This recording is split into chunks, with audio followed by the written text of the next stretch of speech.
I was really supposed to be here last year. As you know, I'd accepted to be present for a celebration of the 100th anniversary of the home. But then a year ago, I had to be in Rome for a conclave to elect the Pope. And so I protested and said, no, I have to be in Indiana. But it didn't go very far. So I'm very glad that I can be with you tonight. You're here because you know how important this ministry is, the home for God's kids, as Sister Giuseppe eloquently said when she was named a pillar of the community by Healthy East Chicago Incorporated last May. So your support, evident here tonight, is crucial to ensure that vulnerable children will be able to count on the presence and services of the home despite reductions in public funding. Sister Giuseppe told me that through prayer, perseverance, and the generosity of loyal supporters, the home has been able to eliminate almost $1 million in deficit spending, which was incurred after severe cuts in the state budget. That's an extraordinary accomplishment for a ministry that is not huge, except in its impact on so many children. And I congratulate the sisters and the generous volunteers and supporters and all of you, and I thank you with all my heart. And those, if we stop to look at the history of St. Joseph's Carmelite home, a little bit that I know of it, those would be characteristics of this work of mercy, wouldn't they, in a very remarkable way?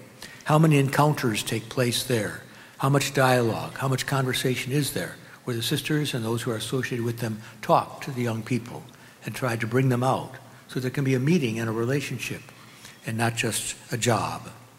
How clear it is that they live in poverty and that the ministry continues by the skin of its teeth very often. It's why this is so encouraging tonight, because this is a moment when they have to have better funding, and you're part of it. It's just because they've been used to living, as Sister told me, from, in a sense, hand to mouth. They've always had enough, they've always met their bills, and they go on trusting in the providence of God.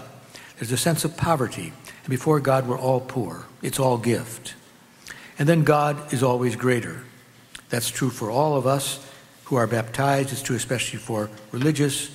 The religious life in the church would make no sense if God did not exist. It makes sense to run homes. It makes sense to run hospitals. It makes sense to run educational institutions. You can justify them even in secular terms. But it makes no sense to live vows of poverty, chastity, and obedience if God does not exist.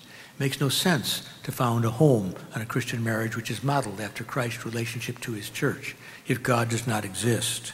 So the way we live tells the world that God is always greater.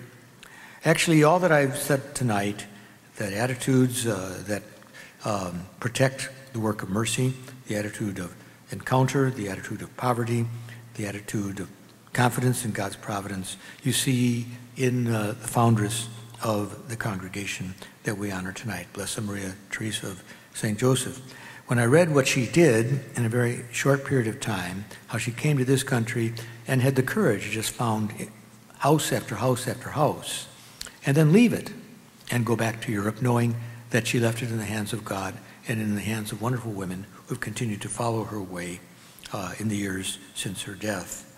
But that is an indication that what you're dealing with here is a work of mercy, and not just a human project, and not just something that's just good for kids, but rather it is the work of God, a work of mercy. So that's what I wanted to bring forward, because the theme of mercy, basic to the writings and thinkings of Pope Francis, is exemplified so beautifully in the home that you're supporting tonight.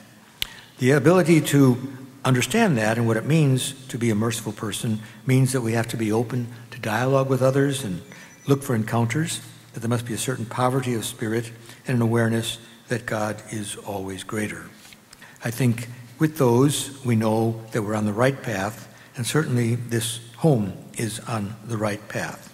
It's on the path of what is often called in the church these days a new evangelization, where indeed the world listens to the gospel, not so much because of what we say, but because we're witnesses, because of what we do.